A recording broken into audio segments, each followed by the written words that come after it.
I'm a DJ boy, going to Dcentral, minting NFT, from the bayous, being crypto poor but JPay rich. Welcome. Come on up, guys.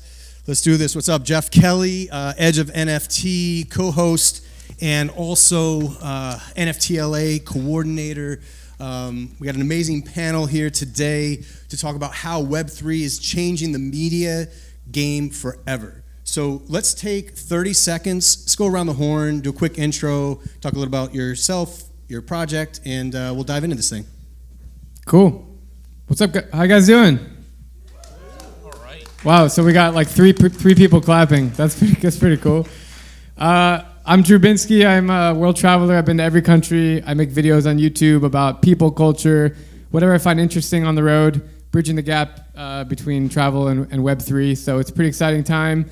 And I'm excited to share some stories with you guys today.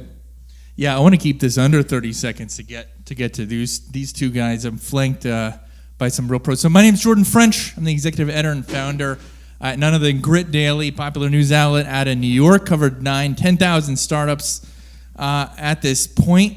I recognize a couple of you out there. There's a lot of light here. Probably been to some of our events, including in Times Square with Microsoft, Park City Summit's ours, during Sundance, and what became NFT Basel in Miami. In that Miami crew, or the Florida crew here. We got some Florida crew. I know Jeff's in the Florida crew.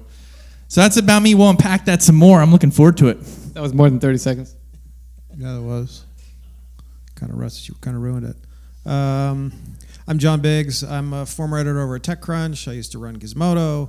Now I'm running a new site called Metaverse Post. I'm managing editors over there. We have a video team. We're doing some fun stuff, but we're very small.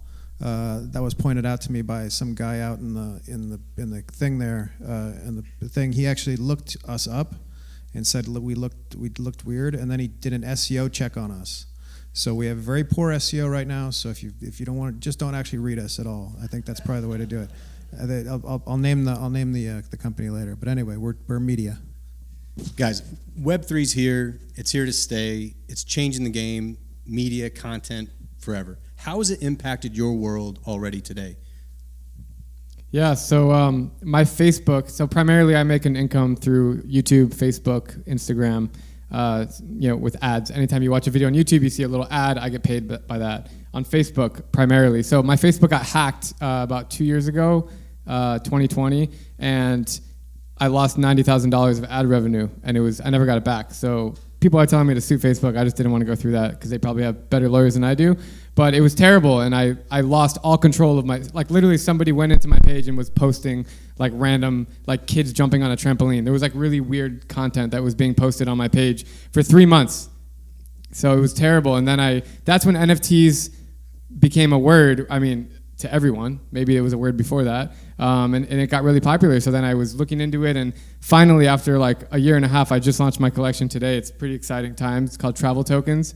But yeah, so I just realized it's cool that I can own everything, and there's no wall. I mean, who knows who's running my Facebook page, and there's so many different hands in the pie, and now it's kind of cool that I can create this community that I run 100%, and it's more engaging and it's more fun. And that's kind of my journey from what I've been doing. And I'm also doing some videos on YouTube about crypto. So I'm bridging the gap between Web2 people, travel people that want to watch travel content, to Web3, to this whole new exciting world. So I'm in an interesting place.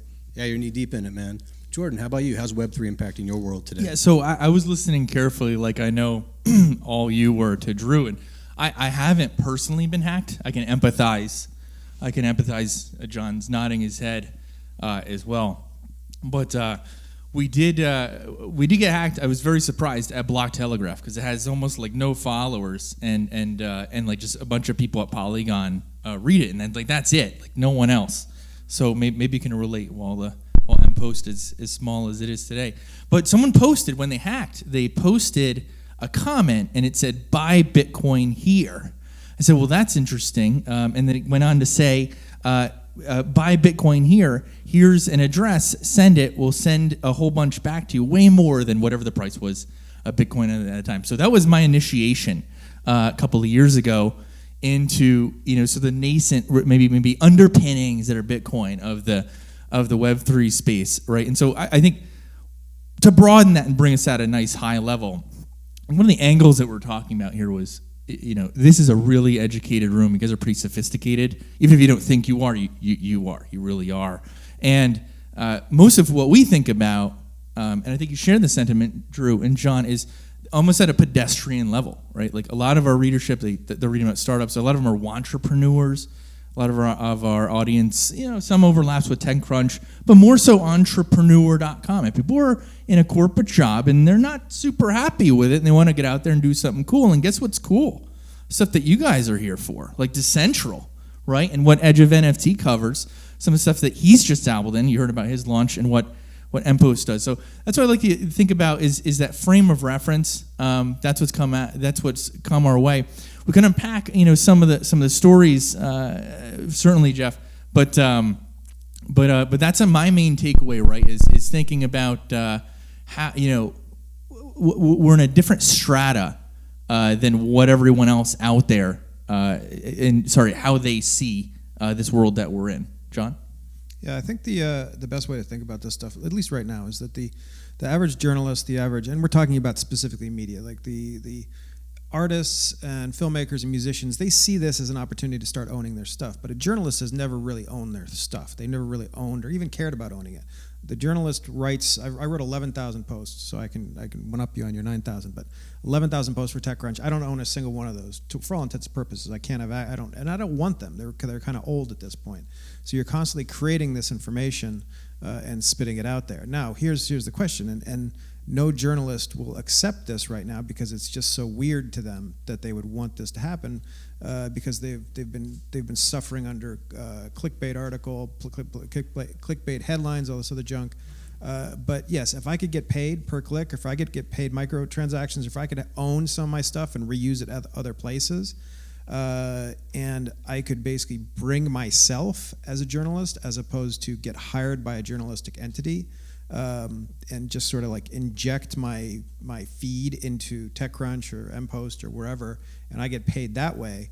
That seems like an interesting way to do it, but unfortunately, the journalist is notoriously cranky, and they're all Luddites, so they don't actually want to do that. So it's the hardest thing that we're actually talking about is to convince them to actually do this kind of thing. There's only a few of them who actually want to pull it off, and it took them years to even consider covering crypto. I was just tasked with covering Web3 for TechCrunch just now, and it's been around for years, really. And crypto is the same way. They didn't cover crypto. I was the only one covering crypto up until everybody started covering crypto, and it kind of flipped that way. So, yeah, guys. I mean, what you're talking about to a large degree is gatekeepers, right? At every stage of the process, there's these gatekeepers that control. The journalist wants the gatekeepers. They want them. Why? The gatekeeper encourages editorial purity. They also allow the journalist to be lazy.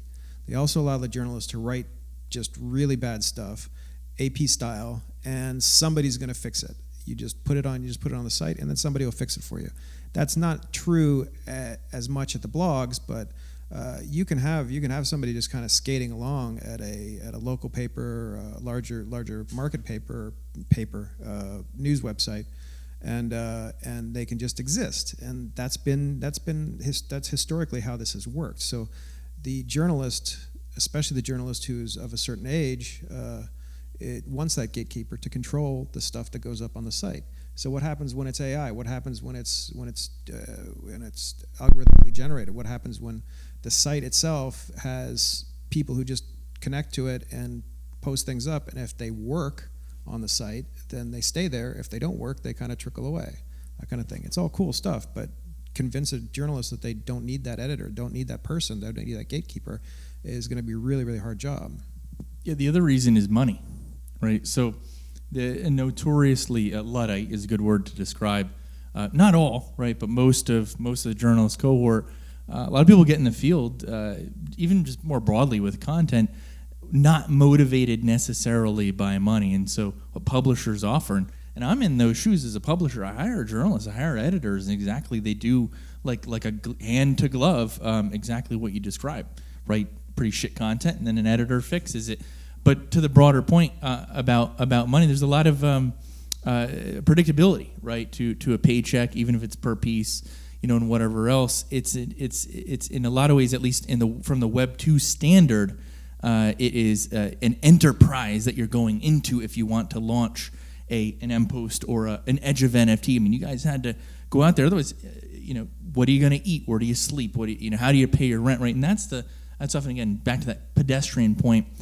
Even the journalists in the room are, thinking the same thing. Well, how does this apply to me? How can I take advantage of it? That mindset changes with Web3, Jeff.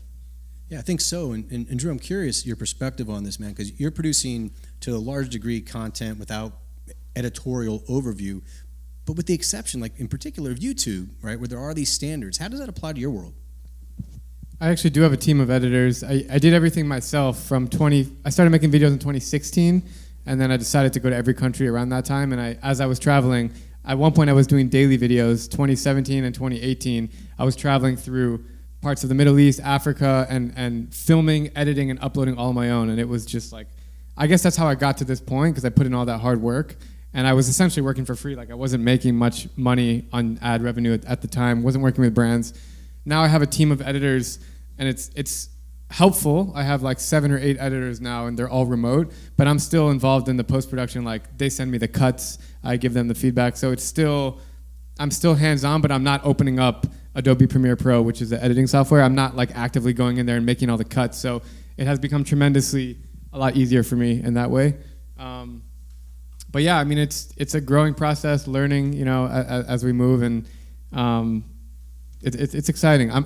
I'm really happy to be here at this conference, and this is my 4th crypto conference, because just being surrounded by all these people, like, everyone's on the same kind of wavelength, everyone's excited, very optimistic, and I think one of you guys said you found the community here, and that's the most exciting thing. And I was at NFT LA, and it was awesome, just walking around, and like you said, everyone here is smart, literally, just straight up. I mean, you're very smart, you're very well off, educated, and excited about the future, like all of us. And that's, even if we're a small group of people, which we are, there's not, it might seem like Web3 is really mass adoption, but it's not at all. And I have 11 million followers on social media, and probably less than 0.5% of them are into crypto. That's my estimation. So it's pretty crazy to think about how early we are. But no, it's pretty awesome. Yeah, later than some, but earlier than most, I think, across the board. So we're talking about gatekeepers a little bit, and it's changing. That game is changing a lot. And there's access now to all kinds of different forms of distribution, different ways to connect with your followers, whether it's listeners, readers, or whatever. How is that changing how you think about distributing content? We got print content, we got video content, we got audio, we got games, we got the Metaverse. How is that playing into your thinking? Should I go? I'm not. Yeah, sure. I'm not into Metaverse yet. I think it's something that I would love to do in the next couple years. Maybe I need a partner on board that can help me like really figure it out. I'm so laser focused on traveling, which takes up a lot of time, making content, editing the content. I also have a podcast. I have a docuseries that I'm in post-production. So there's a lot of things that I'm doing, and Metaverse is something that sounds so exciting, but I know it's going to take a lot of time and energy and effort. So yeah, I mean, what I think would be cool, if I could be the pioneer of this technology, and I don't know if it's AR or whatever it is, VR, but if I'm traveling, let's say I'm in the pyramids of Egypt, I go there, and then I'm filming on my camera like normal, but you guys can sit at home and put on a headset and be next to me and travel with me. That would be cool. I feel like that kind of ties into everything, and that's something that I'm ready to do that now. Like I'm going to Italy next week. It'd be really cool if everyone from around the world could travel with me from their couch. Like, that sounds fun. I just don't know how to do that. Oh, it's coming, bud.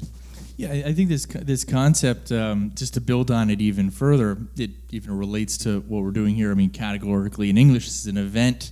Cortilli is known for its events, and an aspect of them, right, is they tend to be smaller, like by body count. It's by design. It's for the experience, a more enriching one, relationship building, right? And so we see this space. I think a lot of other publishers are looking at it this way too, where it's like, well, maybe this is an opportunity.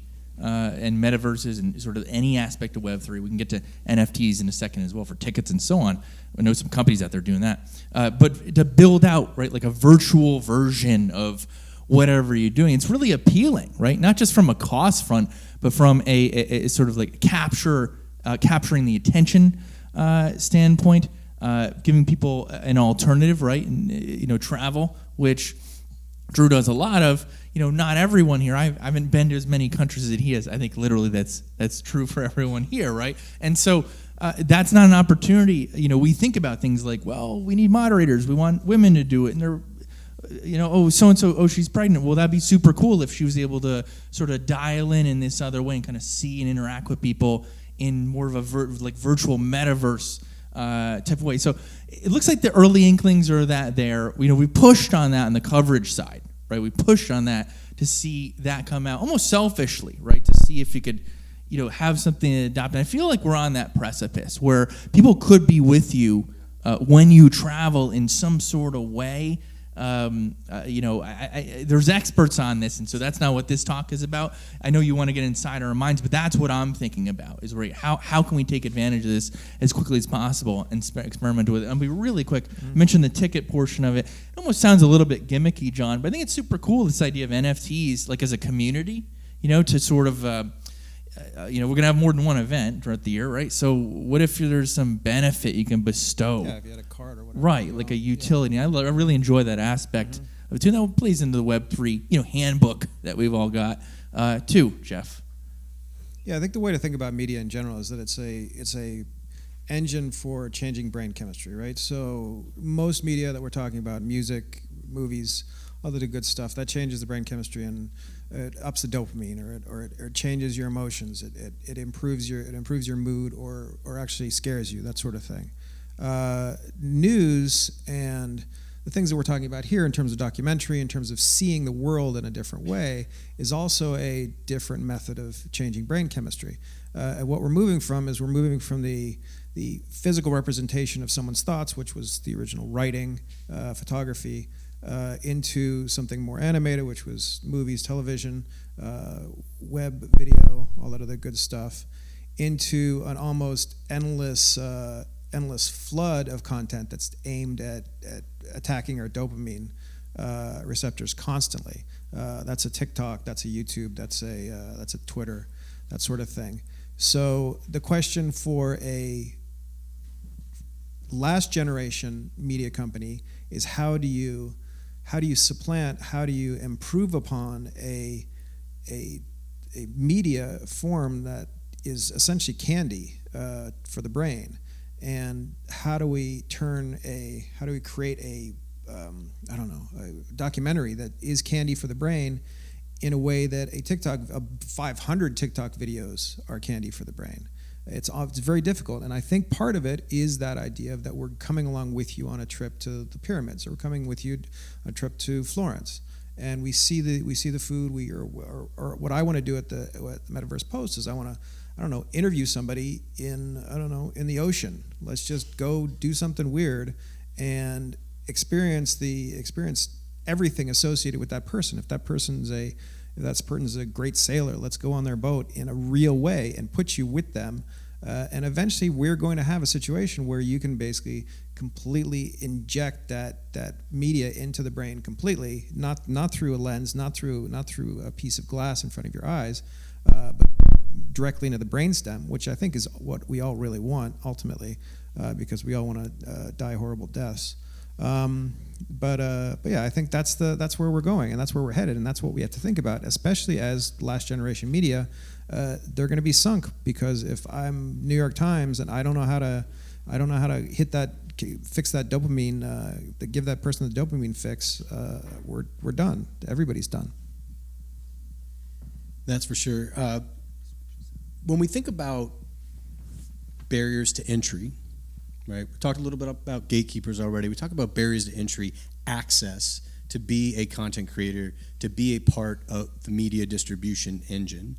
We talked a little bit about truth, like actual journalistic integrity, but anybody can do it. What advice do you have for somebody looking to get into the world of content creation, of media, in a Web3 environment? The hardest part is literally to start. And so that's why I wear these words across my chest, just go, because I just really believe in that motto. You just gotta start. everyone has ideas or they want to do stuff, but it just until you literally press record on your camera and upload the first video, nothing's gonna happen. And there's a lot of what ifs, and your parents or your friends are telling you like this is a stupid idea, but you just got to go with it, and then you build and you grow and you pivot as you move forward, and that's the same with everything, right? Any profession, really. So my best advice is just to be yourself and be consistent when you post, and just start posting. And I understand people have jobs, and I don't know about people in this room if you have traditional 9-to-5s. Maybe you do, maybe you don't. But I still think you can even put in a few hours a day and just kind of get things moving, and then you'll start getting people that recognize you and message you back that like something you made really impacted them. They really enjoy your content, and then it just builds off each other. I mean, I started in 2016, so we're in 2022 now, and so like there's no overnight success. It's very rare that anybody becomes who they can catapult, unless you like make a really viral video and then you're on the Ellen DeGeneres show. Like maybe that could, like on accident, I'm saying, like if you're in Walmart and something happens and you happen to film it, all of a sudden like you're in and you got, or if you are like an up and coming singer and all of a sudden you get picked up, then okay, you kind of jump the line. But most people, you got to just kind of put in the hours, and that's really what it is. It's grit, which is also written on his shirt. You got to do it, man. It is the way we do it. First anecdote is I just picture Poseidon's trident like slamming in approval anytime any of us makes a point that he agrees with. But yeah, rather than just say, oh yeah, that too, I think something that's actually helpful when it comes to content is not everyone wants to be in front of a camera, Drew, right? And so we find ourselves probably writing a lot. I heard your numbers are significant, 10,000-11,000, like you said. Just at Crunch, I'm sure you've written a lot of other articles. And find your medium, right? Like your medium is out there. There's something that you can work with, and I think one key aspect that is also that's discouraging, and I just want to dispel it right now. There's a conventional wisdom that there's too much content out there. You don't even know what's coming. It is a deluge of AI-led / content creation teams is coming at us, and it's going to be plugged into like some Neuralink / following along Drew outside or inside the pyramids probably this time, and it's coming, and that's always been the case. There's always been sort of like too much, right? But that applies to practically everything, right? We've heard this about lawyers, doctors, and everything under the sun. There's too much of whatever, but not enough of the good stuff, right? So focusing on quality doesn't make a lot of sense. I think the first step, though, is to find your medium, right? It might be video, but the written word is just as adequate. Find your lane, but you all should be creating content. Your voices should be heard. I think from the other side, if you're building a startup or you're building something that's associated with media in particular, you should probably talk to people in the media. That's one of the biggest problems with a lot of these. Like, what was that stupid Steam It or whatever, where you had like it was the Reddit clone with like crypto, and it was just a bunch of weirdos just yelling at each other, and then I think it failed. All these things, they always create these things that are supposed to decentralize, that are supposed to make it easier for journalists to get paid, and they don't talk to any media people. So they end up building something and hoping that a media person is going to come by. First off, media people are notoriously cheap, so they don't want to pay for anything. Plus, they also want to get paid. So if anything that you invite them to where they want to come for free, then you're basically they're not going to go. So before you build any tools for the media to fix the media or to figure out what the media actually needs. And in most cases, the media doesn't need that much. I mean, in most cases, an artist just needs a copy of Photoshop and maybe a pencil, and a writer just needs a Word. So you don't need that many tools. You just have to figure out what the distribution models are for those tools. And the more eyeballs you can get for a certain writer or a certain person, the better. I mean, if you can improve Drew's numbers, he's going to love you, and you can get paid for that. If you improve my numbers, if you improve all of our numbers, then you can get paid for that. Otherwise, anything else, any like rearranging the deck chairs on the Titanic kind of stuff, doesn't really help. So that's something to think about. Words of wisdom from these amazing creators. Folks, thanks so much for coming up here and joining us today. We wanted to have a little bit of time for questions. I think we're going to not be able to do that on stage, but we'll be out front afterward. If you have questions, grab us up there, please. Before we break, where can folks go to follow you and the amazing projects you're working on, real quick? That was already 30 minutes. It was. Yeah, we did it. Time flies when you're having fun. I'm at Drew Binksy on all social medias, and then as I said, I just launched my collection. It's called Travel Tokens. It's really exciting. There's only 420, and they're minting as we speak. So check them out. Thank you guys so much. I really appreciate you coming here, and hope to meet you guys. We'll answer some questions after this. Yeah, easy to find. Jordan French is my name. You see it there in all social, just like that. Feel free to write in, DM me, even pitch. And then Accurate Daily, of course, GRITDIILY. That's stuff you should be made of. Yeah, and at John Biggs. So, and then mpost_io if you want to check that out. All right, thanks guys. There it is. You're Yep. an SEO expert. Apparently, Yes, sir. you're looking for an SEO expert. Oh, I was, yeah. According to this gentleman Yeah, outside. exactly. And Jeff Kelley at Edge of NFT on all socials. Thanks so much, everybody. We appreciate it.